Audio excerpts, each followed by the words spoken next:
इस कार्यक्रम के निवेदक हैं बाल ब्रह्मचारिणी जयू दीदी, पूनम दीदी, श्री कुंथु सागर विद्या शोध संस्थान आलते, श्री क्षेत्र कुंथुगिरी तीर्थ हाथ कडंगले, जिला कोल्हापुर, महाराष्ट्र।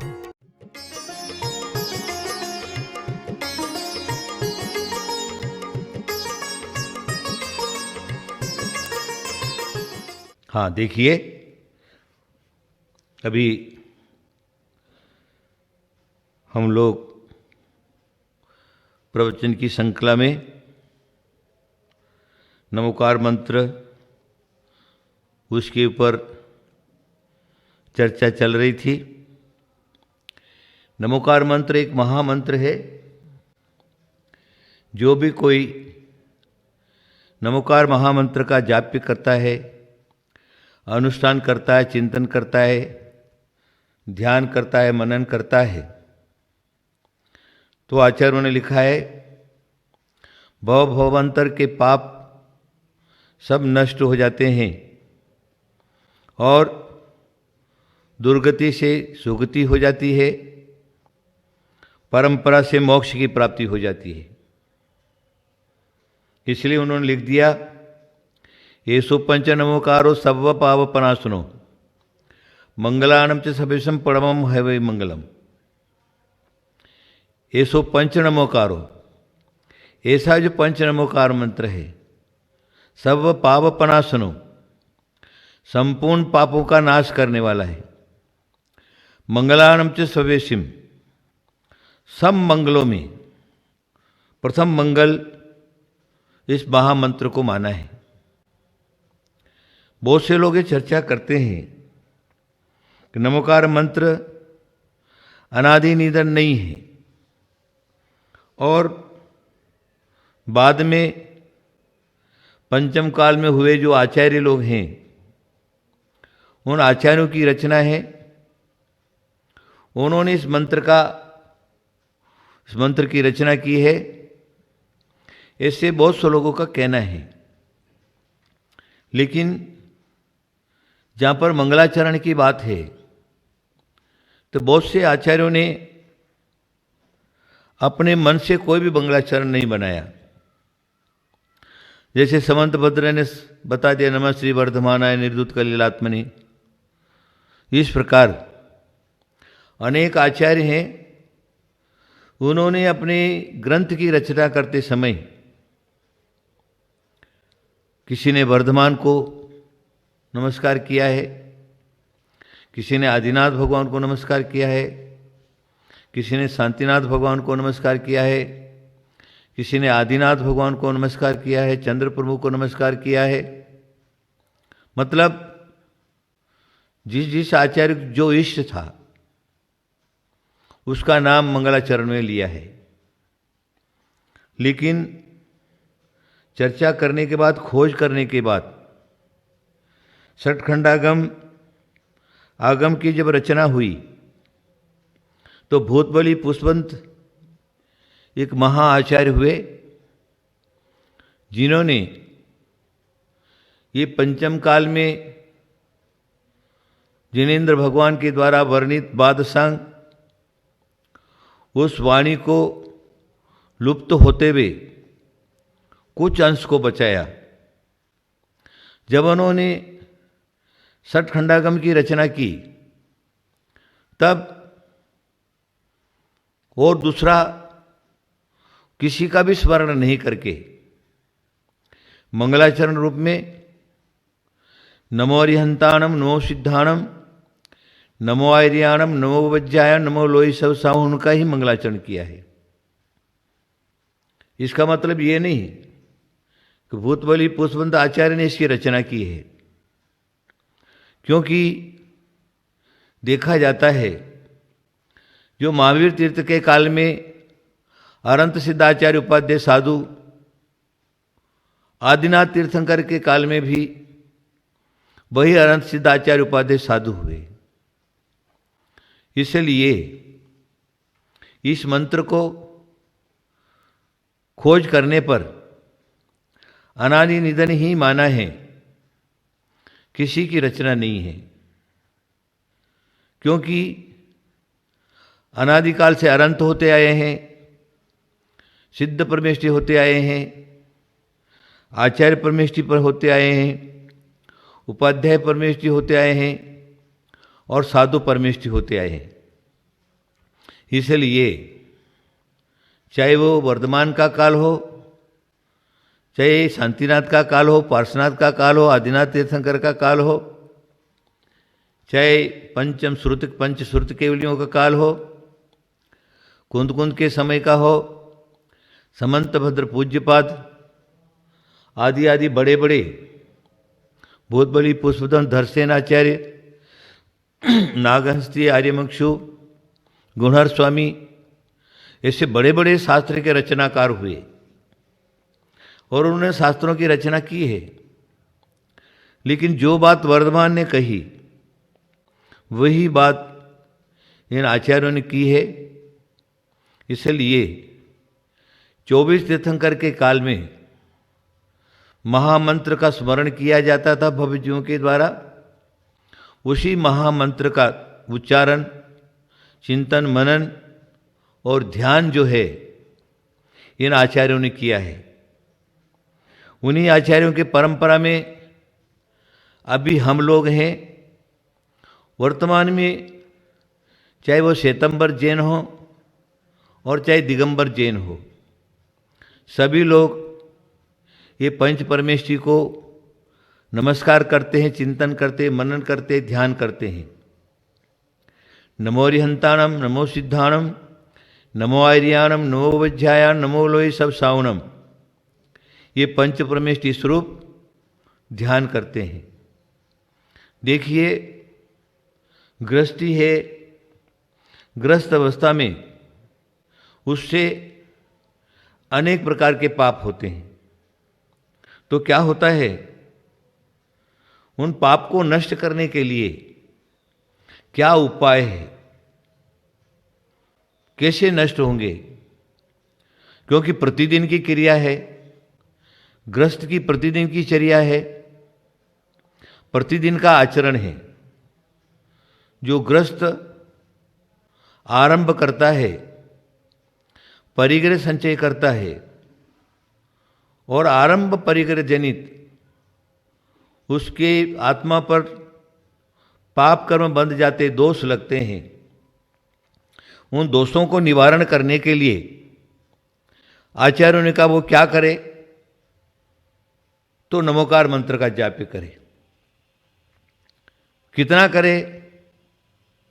प्रातःकाल 108 बार स्मरण करे और सायंकाल 108 बार स्मरण करे।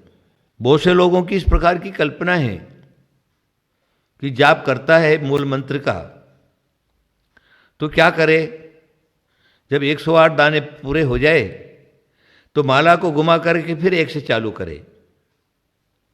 लेकिन ये कल्पना मात्र है, आगम मार्ग नहीं है।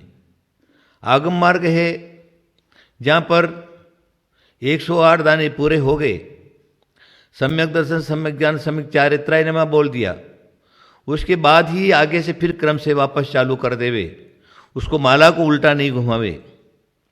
ऐसी ही परंपरा है। और इसी प्रकार मंत्राचार्यों ने, जैनाचार्यों ने जहाँ जहाँ पर भी मंत्र की साधना की है, माला से जो गिनती करता है, देखिए माला के जो जाप है उसका अनेक प्रकार का विधान आचार्यों ने लिखा है। तो कोई 12,500 करता है, कोई 1.25 लाख जाप करता है, कोई 7 करोड़ जाप करता है। इस प्रकार के सबके अलग अलग विधान हैं। कौन सी क्रिया में कितने जाप करना चाहिए वो करता है। अगर सामान्य प्रतिदिन किए हुए जो पाप हैं उनको पाप को मिटाने के लिए अगर वो 108 बार नमोकार मंत्र का जाप करता है, तो जो दिन की चर्या में जो आरंभ जनित, पाप जनित जो दोष हुए, पाप हुए हैं, तो 108 बार नमोकार मंत्र का स्मरण करने से जाप्य करने से जो दिन में लगने वाला 108 पाप है वो पाप नष्ट हो जाता है। समरंभ, समारंभ और आरंभ, विचार करना, उसके प्रति बढ़ना और प्रारंभ कर देना, ये समरंभ समारंभ। उसके बाद मन वचन काय, तो 3 और 3 9, 3 से गुणा कर दिया 9 हो गया। उसके बाद कृत कारित और अनुमोदना, 9 को 3 से गुणा कर दिया तो 27 हो गया। फिर उसके बाद हैं क्रोध जनित, मान जनित, माया जनित और लोभ जनित, ये 4 कसाएं हैं। तो 27 को 4 से गुणा कर दिया तो 108 बार हो जाता है। ये प्रतिदिन समरंभ समारंभ आरंभ, मन वचन काय, कृतकारित अनुमोदना, क्रोध मान माया लोभ, इन कारणों से यह जीव, संसारी जीव पाप करता है। और वो अगर माला नहीं फेरेगा तो इस प्रकार उसके पाप जो है उसकी आत्मा के ऊपर चढ़ते जाएंगे, चढ़ते जाएंगे, चढ़ते जाएंगे, और पाप कर्म से जीव बोझिल हो जाएगा। फिर उसको स्वर्ग और मोक्ष की प्राप्ति नहीं हो सकती है। इसलिए प्रत्येक गृहस्थ को 108 बार नमोकार महामंत्र का जाप्य करना चाहिए, स्मरण करना चाहिए, चिंतन करना चाहिए, मनन करना चाहिए। जहाँ पर हमारे प्रायश्चित शास्त्र की बात है, चाहे वो गृहस्थ हो और चाहे वो साधु हो, मुनि आर्यिका, क्षुल्लक क्षुलिका, ब्रह्मचारी ब्रह्मचारिणी आदि सद्ग्रस्त हो, उसके जीवन में जान में और अनजान में, ज्ञात और अज्ञात अवस्था में पाप हो जाया करते हैं। मन वचन काय की जो चंचलता होती है, चंचलता के कारण कर्माश्रव होता है और जीव जो है वो पाप कमा लेता है। इसलिए जो सरल जो मैंने उपाय बताया वो तो साधारण भाषा के लिए, साधारण लोग के लिए हैं, लेकिन जो साधु संत हैं, जिन्होंने सर्व परिग्रह त्याग किया है, जिन्होंने एक देश परिग्रह त्याग किया है, इस प्रकार के जो साधक हैं, उन साधकों से जान में और अनजान में पाप रूप प्रवृत्ति मन वचन काय से हो जाया करती है, कृतकारित अनुमोदना से हो जाया करती है। तो फिर वो जो पाप हुआ है, उस पाप की निवृत्ति, उस दोष का निवारण कैसे हो, तो आचार्यों ने लिखा है, उसके मन में आया कि मेरे से ये पाप हो गया, तो आचार्यों ने लिखा मिच्छा में दुक्कड़म होने से, बोलने से पाप की निवृत्ति हो जाती है। या फिर गुरु शरण में जाकर के आलोचना करने मात्र से निवृत्ति हो जाती है। फिर प्रतिक्रमण कर लिया तो निवृत्ति हो जाती है। उसके बाद उससे भी अगर निवृत्ति नहीं हुई और ज्यादा ही उसका पाप भार हो गया, तो गुरु शरण में जाकर के आलोचना करता है। आलोचना करने के बाद गुरु उसको प्रायश्चित देता है। उस प्रायश्चित में व्रत, उपवास, नियम, संयम, कल्याणक, पंचकल्याणक आदि आदि जो प्रायश्चित शास्त्र में प्रायश्चितों के भेद लिखे हुए हैं, उस रूप में सामने वाले पात्र की शुद्धि किस प्रकार हो, उसके लिए निवारण करता है। कि ऐसे भी दोष हैं, आलोचना, प्रतिक्रमण और प्रायश्चित से दूर नहीं हुए, तो फिर वो आचार्य क्या करते हैं, उसे नमोकार महामंत्र का जाप्य जो है उसको करने के लिए बोलते हैं। ज़्यादा से ज़्यादा जाप करें, और ज़्यादा से ज़्यादा जाप करने से आचार्यों ने लिखा है 108 बार अगर कोई भव्य जीव नमोकार मंत्र का जाप्य श्वासोश्वास पूर्वक करता है तो उसको एक उपवास का फल मिलता है। चारों प्रकार के आहार पानी का त्याग करके जो उपवास करता है उस उपवास का फल एक नमोकार मंत्र की माला करने से होता है। लेकिन जैसे हम माला घुमाते हैं इस प्रकार नहीं, आचार्य कहते श्वासोश्वास पूर्वक एक नमोकार मंत्र को 3 श्वासोश्वास में पूरा करता है। जैसे नमो अरिहंताणम, नमो सिद्धाणम, नमो आर्याणम, नमो वज्रायाणम, नमो लोये सव्वसाहुणम, ये 3 श्वासोश्वास हो गए। यहाँ तो सिर्फ मैं आपको उसकी नकल करके बता रहा हूँ, लेकिन साधक जो है अपनी साधना के समय बैठता है तो नमोकार मंत्र को जैसा प्रकृति रूप में स्वभाव से श्वासोश्वास चल रहा है, न अधिक ज़्यादा तेज न अधिक कम, जो प्रकृति रूप में चलता है उसी रूप में नमो अरिहंताण ऊपर श्वास लेवे, नमो सिद्धाणम नीचे श्वास लेवे, नमो वज्रायण ऊपर श्वास लेवे, नमो आर्याण ऊपर श्वास लेवे, नमो वज्रायण नीचे सांस लेवे, नमो लोय ऊपर लेवे, सोएब सब साहुणम। इस प्रकार एक नमोकार मंत्र में 3 श्वासोश्वास लेता है।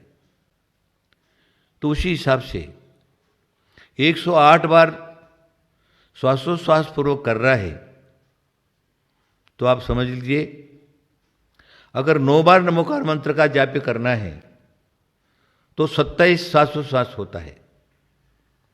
इस क्रम से गति से मन शुद्धि पूर्वक जाप्य करता है तो एक उपवास का फल मिलता है। देखिए ये नमोकार मंत्र एक साधारण बात नहीं है, और जिस भी सौभाग्यशाली को नमोकार मंत्र प्राप्त हो जाता है तो उसको जीवन में कोई कमी नहीं रहती। मात्र श्रद्धा की परम आवश्यकता है। अगर हमारी श्रद्धा ठीक रही तो ही फल मिलता है। श्रद्धा कल भी मैंने बताया था, पहले मैंने बताया था कि हर एक चीज में श्रद्धा की परम आवश्यकता है।